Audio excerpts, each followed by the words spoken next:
Precision आरोग्य जागर या कार्यक्रमात मी अपर्णा लोला तुम्हा सर्व श्रोत्यांचं स्वागत करते. श्रोते हो, नमस्कार. प्रिसिजन आरोग्य जागर या कार्यक्रमात आज आम्ही मानसोपचार तज्ज्ञ डॉक्टर प्रसन्न खटावकर यांना आमंत्रित केलेलं आहे. नमस्कार डॉक्टर.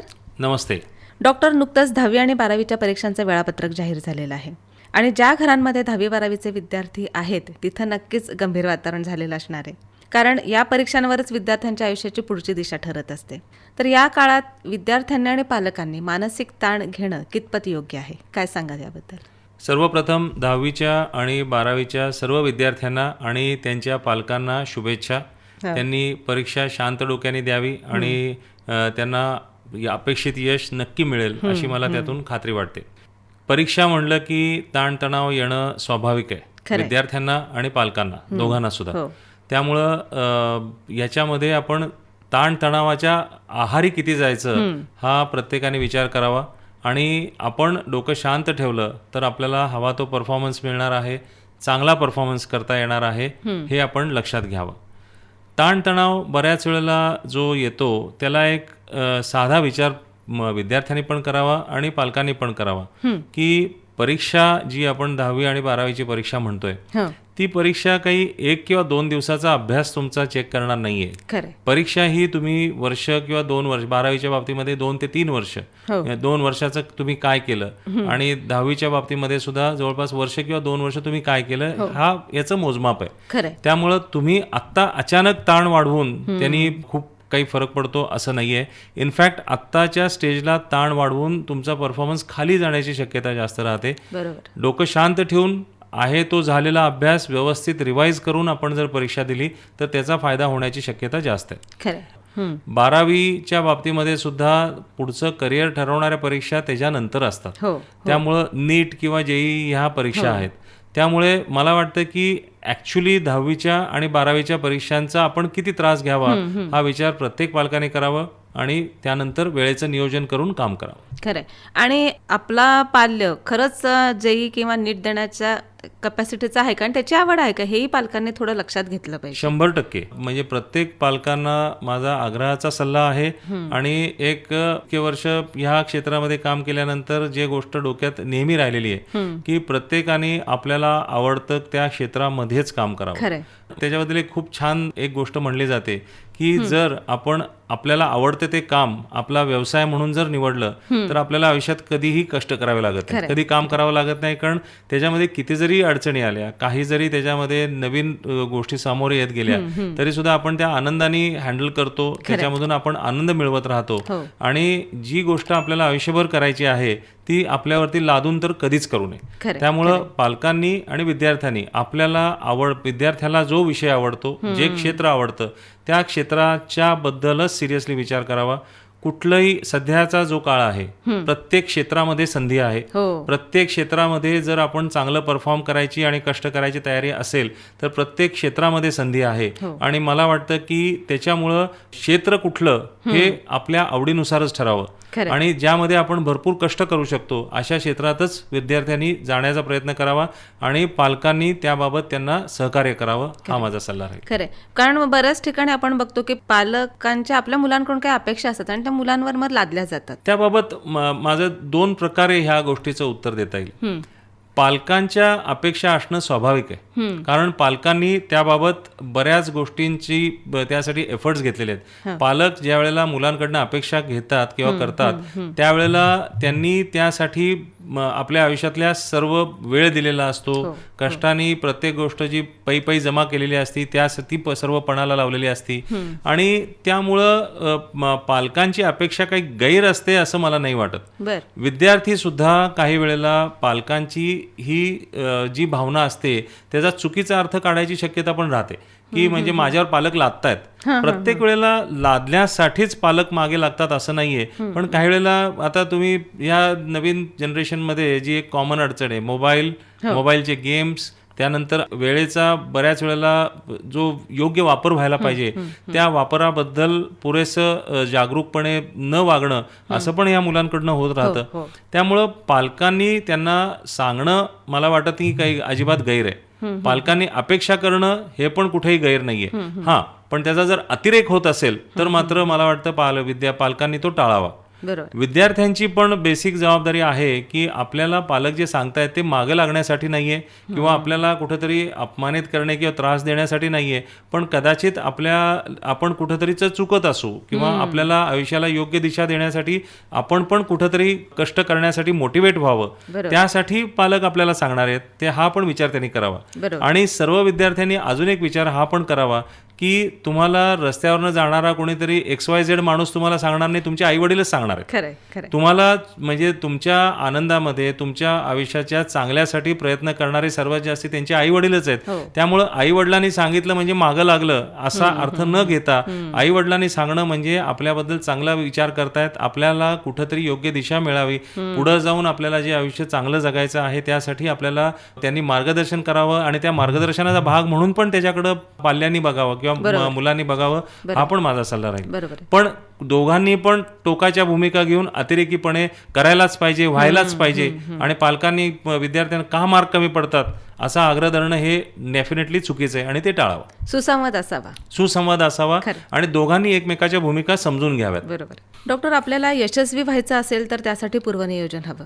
मग त्यासाठी पालकांना आणि आपल्या विद्यार्थ्यांना काय सांगाल? मला वाटतं की मी मगाशी जो सुरुवातीला मुद्दा म्हणला की परीक्षा ज्या वेळेला 10वीच्या किंवा 12वीच्या किंवा कोणत्याही परीक्षा, आपण फक्त 10वी-12वी एक टप्पा असतो. हो, बरोबर. पण कुठलीही परीक्षा ही तुमची 2 दिवसाचा अभ्यास चेक करणारी परीक्षा नसतेच. आणि ज्या प्रकारे सध्याचा एक्झाम पॅटर्न आहे ज्याच्यावरती विद्यार्थ्यांचं करिअर ठरतं, उदाहरणार्थ की नीट आहे, JEE आहे किंवा कॉमर्सच्या साईडच्या दुसऱ्या काही एक्झाम्स आहेत, कॅट आहे, या सगळ्या एक्झाम ज्या आहेत ह्या कुठंही त्यांचा जो पॅटर्न आपण जर बघितला तर एक किंवा 2 दिवसामध्ये तो अभ्यास पूर्ण होणाऱ्या एक्झाम नाहीच आहे. शक्यच नाही. वर्ष 2 वर्ष तुम्ही जेव्हा कष्ट करता, योग्य मार्गदर्शनानुसार कष्ट करता, त्यावेळेला तुम्ही यशस्वी ह्या परीक्षांमध्ये होण्याची शक्यता जास्त असते. अगदी बरोबर. त्यामुळे मला असं वाटतं की 1-2 दिवसासाठी आपण त्याचं टेन्शन घ्यावं आणि त्याचा त्रास करून घ्यावा असं अजिबात असू नये. नियोजन तुम्ही जे म्हणलात ते नियोजन असल्याशिवाय कुठलीच गोष्ट यशस्वी होऊ शकत नाही.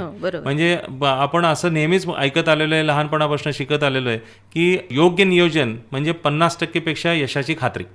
आपण जर योग्य नियोजन केलेलं असेल, वेळेचं व्यवस्थित मोजमाप केलेलं असेल, आपल्याला आपले अवघड विषय कोणते आहेत, सोपे विषय कोणते आहेत, आपल्याला अडचणी कुठं आहेत, कुणाची मदत आपण घेऊ शकतो, आपल्याला मार्गदर्शन विश्वासाने करणारे आपले मित्र, शिक्षक, आई वडील, आपल्याला ह्या सगळ्या प्रवासामध्ये आपल्यासोबत जे कोण लोक असणार आहेत त्या सर्वांची योग्य वेळेला योग्य ठिकाणी मदत घेऊन त्या सर्व गोष्टींचं नियोजन केलं तर मला वाटतं की ॲव्हरेज विद्यार्थ्याला सुद्धा अबा ॲव्हरेज परफॉर्म करणं अजिबात अवघड नाही. बरोबर. डॉक्टर, मागची 2 वर्ष कोरोना काळात ऑनलाईन परीक्षा आणि अभ्यास याची विद्यार्थ्यांना आणि पालकांना दोघांनाही सवय झालेली आहे आणि त्यामुळे मोबाईलचा वापरही वाढलेला आहे.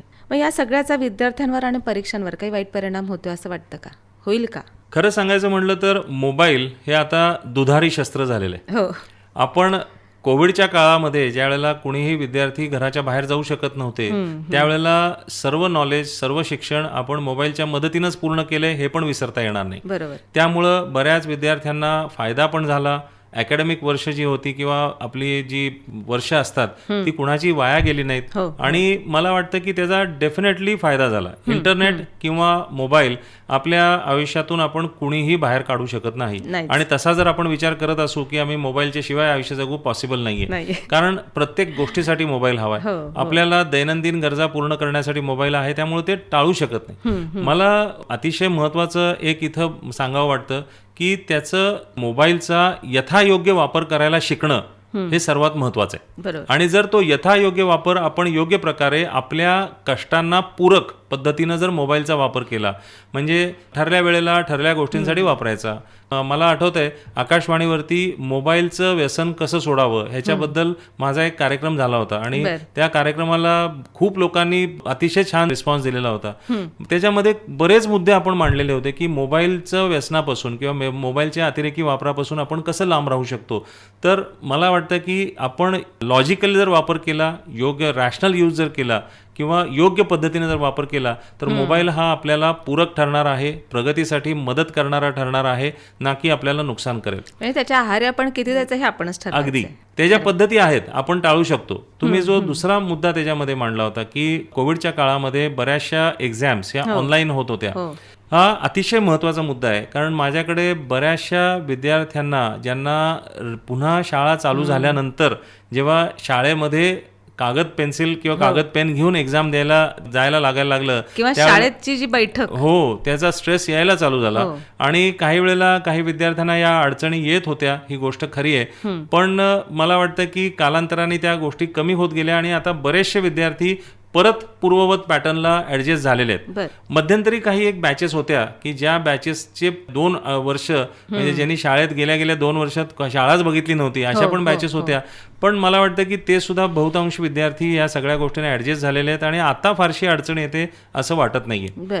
परीक्षा ज्या ऑनलाईन होत होत्या त्या मात्र ज्या विद्यार्थ्यांना त्यावेळेला खूप जास्त मार्क पडत होते आणि आता जेव्हा खऱ्या एक्झाम्स द्यावे लागत आहेत त्यावेळेला काही विद्यार्थ्यांना त्रास होतोय. पण मला वाटतं की ते पण त्या गोष्टीशी ऍडजस्ट होत आहेत आणि मला वाटते फारशी अडचण येणं अपेक्षित तर नाहीये. पण आणि ही पद्धतच सर्वात योग्य पद्धत आहे. होय, नक्कीच नक्कीच. होय डॉक्टर, परीक्षेच्या अगदी शेवटच्या क्षणापर्यंत अभ्यास करण्याची काही लोकांना सवय असते. मग त्यासाठी रोजचं वेळापत्रक कसं असायला हवं याबद्दल काय सांगाल? मला वाटतं की एक खूप अतिशय छान विषय तुम्ही घेतलाय चर्चेला, की परीक्षेच्या शेवटच्या मिनिटापर्यंत अभ्यास करावा का? मला वाटतं की नाही. परीक्षेचा अभ्यास हा पुरेशा वेळ अगोदर तुमचा संपलेला असावा.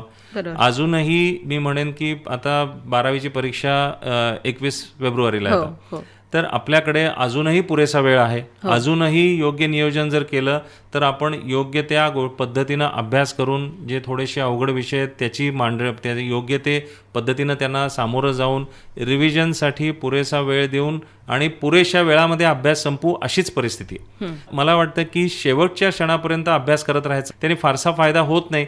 काही बाबतीमध्ये थोडासा फायदा होऊ शकेल पण त्याचा फारसा फायदा होणार नाही. इनफॅक्ट त्याच्यामुळं तुम्हाला ज्या गोष्टींमध्ये तुम्ही ऑलरेडी चांगले आहे, ज्या विषयांवरती तुमची ऑलरेडी चांगले मार्क पडतायत त्या चॉईस सेक्शन्स बद्दल, तर त्या विषयांमध्ये पण तुमचा परफॉर्मन्स खाली जाण्याची शक्यता जास्त राहते. त्यामुळं परीक्षेच्या काळामध्ये शेवटच्या क्षणापर्यंत अभ्यास करणं हे टाळावं. तुम्ही जो दुसरा भाग विचारला की या कालावधीमध्ये आपलं टाइम टेबल किंवा वेळापत्रक कसं असावं, या वेळापत्रकामध्ये मला वाटतं की मी म्हटलं तसं आपल्याकडे अजूनही जवळपास 1 महिना आहे की जो आपल्याला अभ्यासासाठी वापरता येईल. शेवटचे 20 दिवस 12वीच्या विद्यार्थ्यांना रिव्हिजनसाठी लागतात, त्यामुळे ते 20 दिवस आपण बाजूला सोडून जरी दिले तरी सुद्धा आपल्याकडे 1 महिना आहे की ज्या महिन्यामध्ये योग्य प्रकारे नियोजन करून आपण पुढे जाऊ शकतो. या 1 महिन्यामध्ये सर्व विद्यार्थ्यांना 2-3 गोष्टी मी सजेस्ट करेन. पहिली गोष्ट म्हणजे झोप पूर्ण कंप्लीट झाली पाहिजे. कंपल्सरी कमीत कमी 6 तास झोप तुमची झालीच पाहिजे. एक त्याच्याबद्दल भरपूर शोध झालेला आहे, अभ्यास झालेला आहे आणि अभ्यासाने सिद्ध झालेली एक गोष्ट आहे की आपण जी झोप घेतो ती झोप आपल्या मेमरीसाठी किंवा आपण ज्या गोष्टी आठवणीमध्ये ठेवतो त्याच्यासाठी अतिशय आवश्यक असते. तुमच्या मेमरी किंवा तुम्ही जे लक्षात ठेवता गोष्टी त्याचे 2 भाग असतात, शॉर्ट टर्म मेमरी आणि long term memory. Short term म्हणजे तात्पुरत्या काळासाठी काही गोष्टी तुमच्या लक्षात ठेवल्या जातात आणि त्याच गोष्टी आपण थोडे दिवसानंतर लॉंग टर्म मेमरीमध्ये जातात. आता जर थोडक्यात जर उदाहरण जर द्यायचं म्हणलं तर माझं स्वतःचं नाव किंवा माझ्याबद्दलची माहिती किंवा माझ्या फॅमिलीबद्दलची माहिती ही माझ्या लॉंग टर्म मेमरीमधली आहे. मी आज 1-2 लोकांना भेटलो, नवीन लोकांना, ती तात्पुरत्या ह्याच्यामध्ये साठवली जाणारी माहिती. तर असं योग्य त्या रिसर्च नंतर सिद्ध झालेली गोष्ट आहे की शॉर्ट टर्म मेमरी जी तात्पुरती साठवलेली माहिती आहे ती लॉंग टर्ममध्ये किंवा दीर्घकालीन पद्धतीनं आठवण म्हणून ठेवली जाणारी जी मेमरी आहे त्याची कन्वर्ट होण्याची जी प्रोसेस आहे किंवा ती शॉर्टमधून लॉंगमध्ये जाणारी जी प्रोसेस आहे ती आपल्या मेंदूमध्ये जी घडते ती रात्री झोपेत घडते. आणि ती झोप जर तुम्ही पुरेशी नाही दिली तर ती प्रोसेसच होत नाही आणि त्यामुळे बऱ्याच वेळेला विद्यार्थ्यांचं जे म्हणणं असतं की मी एवढा अभ्यास केला होता पण मी ब्लँक झालो, त्याची कारणं कुठेतरी इथं आहेत. त्यामुळे पुरेशी झोप हे वेळापत्रकाचं पहिला आणि सर्वात महत्वाचा भाग आहे. ह्याचा अर्थ 12 तास झोपा असं नाहीये, पण कमीत कमी 6 ते 7 तास तरी झोप विद्यार्थ्यांनी ह्या परीक्षेच्या कालावधीमध्ये घेणं आवश्यक आहे. दुसरं महत्वाची गोष्ट, अन्न जे तुम्ही जेवण करता ते अतिशय ताजं आणि सकस असावं. जंक फूड किंवा पेस्ट्रीज, बर्गर्स आणि घरगुती अन्न असावं, ताजं अन्न असावं आणि आपल्याला वाटेल किंवा अतिशय तेलकट खाणं वगैरे या पिरियडमध्ये टाळलं जावं. तिसरा वेळापत्रकाचा भाग जो आहे आणि मला वाटतं की आपण ह्या गोष्टीला इग्नोर करतो. बऱ्याच वेळेला विद्यार्थ्यांना ह्या गोष्टीचं महत्त्व पाहिजे तेवढं वाटत नाही, पण मला वाटतं की मन शांत ठेवण्यासाठी काही पद्धती असतात ज्यामुळं आपण मन शांत ठेवू शकतो. मन एकाग्र व्हायला आपल्याला त्या पद्धतींचा वापर केला जातो. तर त्यासाठी दिवसातले 5 मिनिटं फक्त आपण मन एकाग्र करण्याच्या ज्या पद्धती आहेत त्या पद्धतींचा अवलंब करावा. त्याच्यामध्ये प्राणायाम असू शकतं किंवा तुम्ही अजून काही रिलॅक्सेशन टेक्निक असतात. जर आपल्याला माहिती नसेल तर ते योग्य त्या तज्ज्ञाकडनं शिकली जाऊ शकतात. शिकायला पण तुम्हाला जास्तीत जास्त अर्धा ते पाऊण तास लागू शकतो. पण तुम्ही ती शिकून टेक्निक जर अभ्यासासाठी वापरली, मन एकाग्र झाल्यामुळं तुमचा परफॉर्मन्स आणि तुमचं मन शांत असल्यामुळं एकूण तुमचा अभ्यासाची क्वालिटी ह्याच्यामध्ये भरपूर सुधारणा होते. जेवण वेळेवर आणि चांगलं, झोप पुरेशी आणि योग्य, त्यानंतर प्राणायाम किंवा ह्या सगळ्या गोष्टींना पुरेसा वेळ. अतिशय महत्त्वाचा भाग इथं जो आहे आणि जे बऱ्याच वेळेला विद्यार्थी जी चूक करतात की आता मला रिलॅक्स व्हायचंय म्हणून यूट्यूब चॅनल लावून बसतात आणि त्याच्यावरती नको त्या गोष्टी बऱ्याच वेळेला बघितल्या जातात. यूट्यूबबद्दल मला प्रॉब्लेम नाही आहे, कारण बऱ्याच विद्यार्थ्यांना ज्या चांगले विषय समजायला मदत होते ते पण यूट्यूबवरनंच होतात. पण बऱ्याच वेळेला इंटरनेटचा जो अतिरेकी वापर केला जातो, मी रिलॅक्स होण्यासाठी वापरतोय, मी आता गेम खेळतोय, मला वाटतं की हे टाळावं. या कालावधीमध्ये ज्यावेळेला विद्यार्थ्यांचा अभ्यास चालू असतो त्यावेळेला घरामध्ये शांत वातावरण ठेवण्याचा पालकांचा पण प्रयत्न असावा. घरामध्ये कटकटी, छोट्या छोट्या गोष्टींवर चर्चा किंवा विनाकारण होणाऱ्या अवॉइडेबल चर्चा, ज्या वाद वितंडवाद वगैरे या कालावधीमध्ये टाळले जावेत. जसे विद्यार्थ्यांकडनं काही अपेक्षित आहे तसं पालकांनी पण ते नियम या कालावधीमध्ये पाळावेत. आणि जर पालक आणि विद्यार्थी यांनी एक टीम म्हणून जर प्रयत्न केला तर मला नक्की वाटतं की अपेक्षित यश आपण नक्की मिळवू शकतो. विद्यार्थी हा एकटा यशस्वी होतो का? नाही. मला वाटतं की विद्यार्थी आणि पालक जेव्हा एकत्रितपणे एखाद्या गोष्टीसाठी प्रयत्न करतात त्यावेळेला ते यशस्वी होण्याची शक्यता जास्त राहते. बरोबर. डॉक्टर, तुम्ही आता म्हणालात की रात्रीच्या पुरेशा झोपेमुळे मेमरीवर परिणाम होतो. मग काही लोकांना रात्रभर जागरण करून अभ्यास करायची सवय असते. दोन्ही प्रकारच्या प्रकारे अभ्यास करणारे लोक असतात, जे पहाटे उठून अभ्यास करतात आणि काही लोक रात्रीची जागरण करून अभ्यास करतात. मला वाटतं की दोन्ही पद्धतीमध्ये गैर काही नाहीये, पण मेंदूला पुरेशी विश्रांती मिळणं आवश्यक आहे, हे सर्वात महत्वाचं आहे. एक मुद्दा मला वाटतं की या अनुषंगाने सांगणं इथं आवश्यक आहे. काय होतं की आपण रात्रभर जागून ज्या वेळेला अभ्यास करतो आणि अजून विद्यार्थ्यांकडे वेळ आहे म्हणून मी हा मुद्दा इथं मांडतोय आणि त्याच्याबद्दल विद्यार्थ्यांनी विचार शांतपणे करावा की आपण जेव्हा रात्रभर जागून अभ्यास करतो त्यावेळेला काय होतं की पहाटेच्या वेळेला तुम्हाला झोप यायला लागते आणि दिवसा झोप यायला लागते. तुम्हाला पेपर कधी लिहायचा आहे? दिवसा लिहायचा आहे. त्यावेळेला तुम्ही जर अर्धवट अशा जागृत अवस्थेमध्ये असाल, जेव्हा तुमचं मन पूर्णपणे जागृत अवस्थेमध्ये नसेल त्यावेळेला तुमचा परफॉर्मन्स खाली येणार नाही का? बरोबर. त्यामुळे सहसा जागरण टाळावीत हा सल्ला आहे. पण काही लोकांना जागरण करून अभ्यास करायचं असतं आणि ती पण पद्धत चुकीची आहे असं मी अजिबात म्हणणार नाही. पण आपल्याला पेपर लिहायचे जे असतात ते सहसा सकाळी 10 ते 1 किंवा 11 ते 2 या वेळेमध्ये पेपर असतात.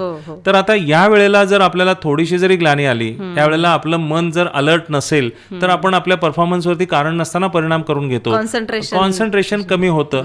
आणि अजून एक इथं मुद्दा येतो की बऱ्याच विद्यार्थ्यांना म्हणणं असतं की मी गाणी लावून अभ्यास करतो. आपल्या मेंदूची माहिती साठवण्याची जी पद्धती आहे ह्याच्याबद्दल विद्यार्थ्यांनी एक गोष्ट समजून घ्यावी की मेंदू ज्या वेळेला माहिती साठवतो त्यावेळेला तो तुम्ही जे वाचताय विषय त्याच्याबरोबर गाण्यांची पण माहिती साठवत असतो. आता त्याचा परिणाम किती होतो हे मला माहिती नाहीये, म्हणजे त्याच्याबद्दल बोलणं योग्य नाहीये. पण परीक्षा लिहित असताना तुम्हाला गाणी ऐकायला मिळणार आहेत का? त्यामुळं मला वाटतं की परीक्षा जर तुम्हाला योग्य पद्धतीने पूर्ण तल्लखपणे जर द्यायची असेल की तुमचं 100% तिथं प्रेझेंट व्हावं तर त्यासाठी तुम्हाला थोडंसं त्या वेळेचं नियोजन करावं लागेल. 11 ते 2 हा जर तुमचा पेपरची वेळ असेल किंवा 10 ते 1 जर तुमची पेपरची वेळ असेल तर त्यावेळेला तुम्हाला लिहावं लागतं. तर लिहायची तुमची तयारी जी रोजची असते किंवा डायग्राम्स काढायची तुमची जी तयारी असते ती या वेळेमध्ये ठेवावी की ज्या वेळेला तुम्हाला मेंदूला माहिती आहे की ही वेळ लिखाणाची आहे. तर ही सवय आपण ह्या महिनाभरामध्ये जर स्वतःला लावू शकलो, जागरण जर टाळू शकलो, मी पुन्हा एकदा सांगतो, सकाळी पहाटे उठून अभ्यास करणारी पण आहेत, रात्री जागून अभ्यास करणं, दोन्ही पद्धती योग्य आहेत, कुठेही त्याच्यामध्ये चूक नाहीये. पण ह्या पद्धतीचा हा मी जो सांगितलेला मुद्दा आहे त्याच्याशी सांगड कशी घालता येईल याचा विद्यार्थ्यांनी विचार नक्की करावा. बरोबर. कारण आपल्या शरीराचंही शेवटी रुटीन असतं, शरीराचं रुटीन आहे. पण बऱ्याच विद्यार्थ्यांना रात्री जागून अभ्यास करायची सवय असते, त्यामुळं मला वाटतं की त्यांनी मी सांगितलेल्या मुद्द्याचा विचार नक्की करावा. त्याची सांगड ते जर घालू शकले वेल अँड गुड, नो प्रॉब्लेम. बरोबर. डॉक्टर, परीक्षा म्हटलं की ताण तर हा येणारच. तर मग हा ताण कमी करण्यासाठी एखाद्या खेळाचा किंवा छंदाचा उपयोग होईल का? मला वाटतं की आपण आता ज्या टप्प्यावरती आहे आणि विद्यार्थी ज्या टप्प्यावरती आहेत तिथं मी छंद जोपासा किंवा अवांतर वाचन करा किंवा तुम्ही अजून काही करा हे मी सजेस्ट तर नाही करणार. बर. पण मला वाटतं की मन शांत राहण्याच्या दृष्टीने तुम्ही फ्रेश राहण्याच्या दृष्टीने काही गोष्टींचा नक्की अवलंब करू शकता की थोडंसं घराच्या आजूबाजूला चालणे, काही न करता शांतपणे चालायचा हे करणे किंवा आपल्या पालकांबरोबर किंवा आपल्या भावंडांबरोबर किंवा घरातल्या सर्व लोकांबद्दल थोडासा क्वालिटी टाइम देणे, थोडासा हलका फुलका वेळ घेणे आणि आपल्या आपल्या कामावरती फोकस राहणे ही एक पद्धत आहेच आहे. आपण अगदी आत्ता आकाशवाणीवरती चर्चा करताना सुद्धा एक सिंपल पद्धत आपण सांगू शकतो आणि मला वाटतं की ती पद्धत जर अवलंबली तर म्हणजे ह्याच्यामध्ये कुठलेही म्हणजे ही फक्त ह्याच 10वी-12वीच्या विद्यार्थ्यांनाच नाही, सर्व विद्यार्थ्यांना, सर्व व्यक्तींना, सर्वांना उपयोगी ठरू शकेल अशी ही पद्धत आहे. एक सिंपल गोष्ट करावी की आपण साधे हात जोडतो आणि छातीवर घेतो तसे हात छातीवरती घ्यावेत. हात म्हणजे जे कोपरे आहेत ते थोडेसे वर घ्यावेत. डोळे शांत मिटावेत. डोळे मिटून शांत जर पद्मासनामध्ये बसता आलं तर खूप चांगलं, पण पद्मासनामध्ये बसणं एवढं सोपं राहिलेलं नाहीये. त्यामुळे खुर्चीवर बसून जरी तुम्ही हात समोर जोडून डोळे मिटून शांत बसावं आणि लांब लांब श्वास घ्यावा. असं जर तुम्ही 10 वेळा केलं आणि त्यानंतर फक्त आपण यशस्वी होतो आहे, आपण यशस्वी होणार आहे असं एक स्वतःच्या डोळ्यासमोर एक चित्र आणावं की आपण चांगला अभ्यास करतोय. आपण म्हणजे एक इमेजरी जे इमेजेस ज्या डोळ्यासमोर आपण बघतो, मला वाटतं की त्यामुळं आपल्या मेंदूला योग्य त्या दिशेला, आपल्या एफर्ट्सना योग्य त्या दिशेला जाण्यासाठी मदत होते. सिंपल गोष्ट आहे पण त्याच्यामुळं भरपूर फायदा होतो. मी पुन्हा सांगेन, फक्त छातीसमोर हात समोर धरा, कोपरे थोडेसे वरती येतील असा हात जोडून बसावं. मांडी घालून बसलात चालेल, पद्मासनामध्ये बसलात तरी चालेल, तुम्ही खुर्चीवर बसला असाल तर खुर्चीवरती बसून सुद्धा हे तुम्ही करू शकता. आणि डोळे शांतपणे मिटावेत, मनामधले विचार त्या कालावधीसाठी थांबवायचा प्रयत्न करावा आणि त्यानंतर लांब लांब श्वास 10 वेळा घ्यावा. लांब घ्यायचा श्वास आणि सोडायचा. त्या श्वासावरती लक्ष केंद्रित करायचं. फक्त एवढं जरी केलं तरी सुद्धा मन एकाग्र व्हायला सिंपल आणि अतिशय चांगलं टेक्निक आहे. त्याचा फायदा नक्की होऊ शकतो. इतरही टेक्निक्स असतात, त्याचा पण फायदा होतो, पण ती शिकून घ्यावी लागतात. बरोबर. आणि जर आपल्याला यशस्वी व्हायचं असेल तर थोडे एफर्ट्स घ्यावे लागतील. मला वाटतं की प्रत्येकाला, कारण हे तुम्ही जे सांगता ते फक्त 10वी-12वी पुरतं 10वी-12वी पुरतं नाहीये. पुढेही आपल्याला आयुष्यात बऱ्याच परीक्षा द्यायच्या आहेत, त्याच्यासाठी पण हे उपयोगी पडणार. मॅडम, मला वाटतं की सध्याच्या ज्या प्रकारे शिक्षणाच्या पद्धती आणि ह्याच्याबद्दल भरपूर चर्चा झालेली आहे. पण या एकूण सध्याची जी शिक्षण पद्धती आहे, मला वाटतं की त्याचा एक गोष्ट तर नक्की आहे आणि मला वाटतं की पूर्वीच्या शिक्षण पद्धतीपेक्षा ह्याच्यामध्ये जो बदल जाणवतो की तुम्हाला एका दिवसाचा अभ्यासावरती सध्याच्या परीक्षा चांगल्या पद्धतीनं पास होणं शक्य नाही. बरोबर. तुम्हाला परफॉर्म करण्याचं असेल, तुम्हाला जर चांगले मार्क पाहिजे असेल तर वर्षभर अभ्यास करावा लागतो. वर्षभर तुम्ही शांतपणे टप्प्याटप्प्याने वेगवेगळ्या विषयांचा अभ्यास करत गेलात तरच तुम्ही ह्या परीक्षांमध्ये चांगल्या प्रकारे परफॉर्म करू शकता.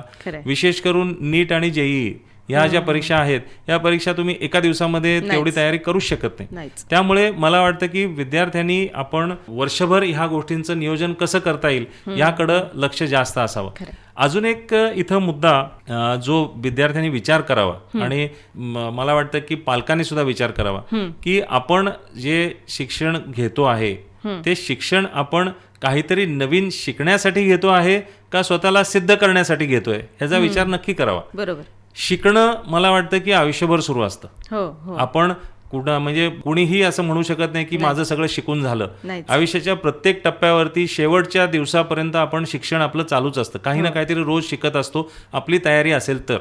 त्यामुळं शिक्षण हे कंटिन्युअस प्रोसेस आहे. सिद्ध करणं मला वाटतं की हा आपल्या परीक्षेचा एक भाग असतो की आपण केलेला अभ्यास मी किती केलेला आहे तो सिद्ध करणं हा ह्या परीक्षांपुरता मर्यादित भाग असतो.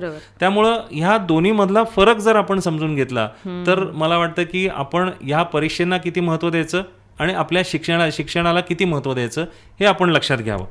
दुसरा महत्त्वाचा भाग हा आहे की आपण एखाद्या परीक्षेमध्ये समजा आपल्याला अपेक्षित यश मिळालं नाही तरी त्याचा एकूण आपल्या आयुष्यावर किती परिणाम होतो ह्याचा पण विचार करावा. एकूण आयुष्यामध्ये एखाद्या परीक्षेचं किती महत्त्व असतं? फारसं नाही.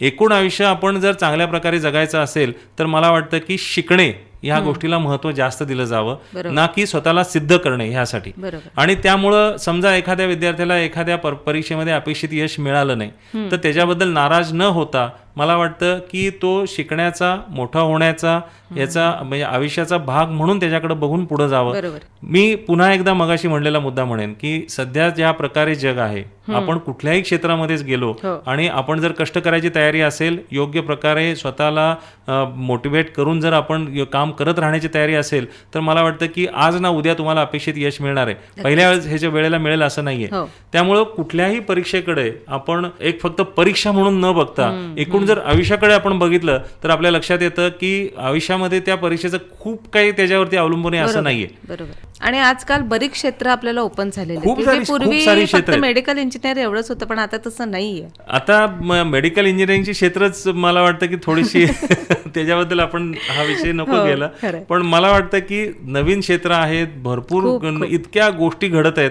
आणि त्या सगळ्या नवीन क्षेत्रांसाठी येणारी म्हणजे जर कष्ट करणारा मुलगा कोणत्याही क्षेत्रामध्ये असेल, मुलगा मुलगी, it doesn't make any difference. तुम्ही फक्त काम करायची तयारी असेल तर कुठलाही फरक पडत नाही. नक्कीच. हो. होय होय. डॉक्टर, आतापर्यंत आपण यावर्षी 10वी-12वीला जे विद्यार्थी आहेत त्यांच्याबद्दल बोललो, हो. पण म्हणजे याच्या पुढे जे पुढच्या ज्या परीक्षांना म्हणजे पुढे 10वीला जाणार आहेत हो.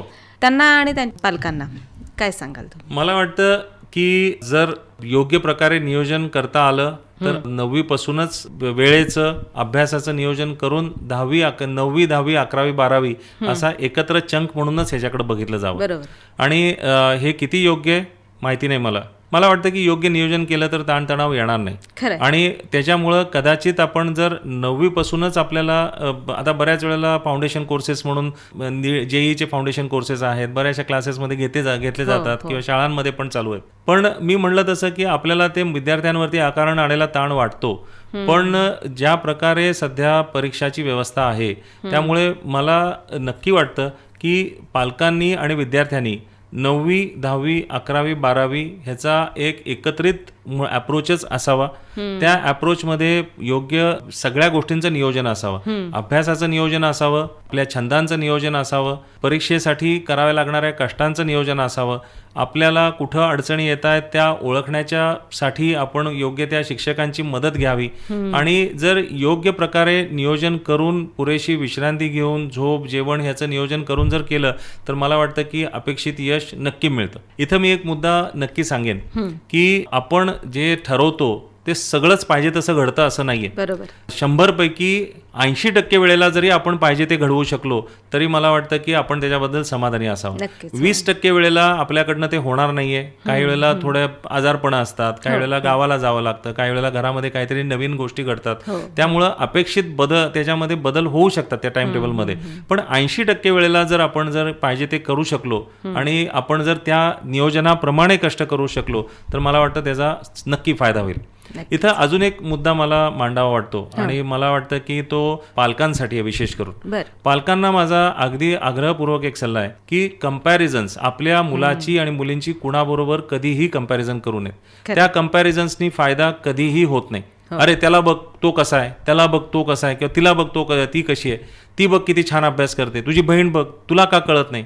मला वाटतं की प्रत्येक व्यक्ती हा वेगळा आहे. देवाने त्याला जर स्वतंत्र अस्तित्व दिलेलं आहे तर त्याच्या मागे देवाचं काहीतरी नियोजन आहे. आणि आपण त्याला सारखं कोणाबरोबर तरी कम्पेअर करून त्याचा आत्मविश्वास कमी होईल अशी कोणतीही गोष्ट करू नये. तुम्ही त्याला सांगा अभ्यास कर, पण तो दुसरा कोणीतरी अभ्यास करतोय म्हणून तू कर हे नकोय. दुसऱ्याबरोबर कंपॅरिझन्स नकोयत. दुसऱ्याबरोबर तो तसा आहे म्हणून तू तसा हो असं नाहीये. त्या व्यक्ती आणि अजून एक गोष्ट इथं बऱ्याच वेळेला जी पालकांकडून होते की पालक हे ओनरशिप सारखं मुलांकडे बघतात. ओनरशिप म्हणजे मालकी हक्कासारखं बघतात. पण त्यांनी हे लक्षात घ्यावं की 10वी-12वीचे विद्यार्थी हे युथ किंवा युवक म्हणून युवक आणि युवती झालेले असतात. त्यांचं स्वतःचं अस्तित्व इथून म्हणजे आतापर्यंत आई वडिलांचं बोट धरून ते आयुष्यात जगत आलेले असतात. पण इथं 9वी-10वी नंतर त्यांचं स्वतःचं अस्तित्व, स्वतःची मतं तयार व्हायला चालू झालेली असतात. आणि त्याचा आदर ठेवून पालकांनी त्यांच्याबरोबर चर्चा करून जर नियोजन केलं तर मला वाटतं की योग्य ते क्षेत्र केंद्र निवडलं जाईल, योग्य त्या प्रकारे विद्यार्थ्यांचं आपण त्यांच्या पोटेन्शियलचं, त्यांची जी त्यांना ज्या क्षेत्रामध्ये गती आहे, त्यांना ज्या गोष्टींची आवड आहे, त्या सर्व गोष्टींचा एकत्रित विचार करून पालकांनी आणि विद्यार्थ्यांनी एकत्रित जर प्रयत्न केले तर मला वाटतं की नक्की अपेक्षित यश मिळू शकतं. सुसंवाद हवा यासाठी. सुसंवाद नक्की हवा. डॉक्टर आज तुम्ही येऊन 10वी-12वीच्या विद्यार्थ्यांना आणि पालकांना छान मार्गदर्शन केलं, त्याबद्दल आभार आणि धन्यवाद. धन्यवाद. मला इथं बोलवल्याबद्दल आकाशवाणीचे मनपूर्वक आभार.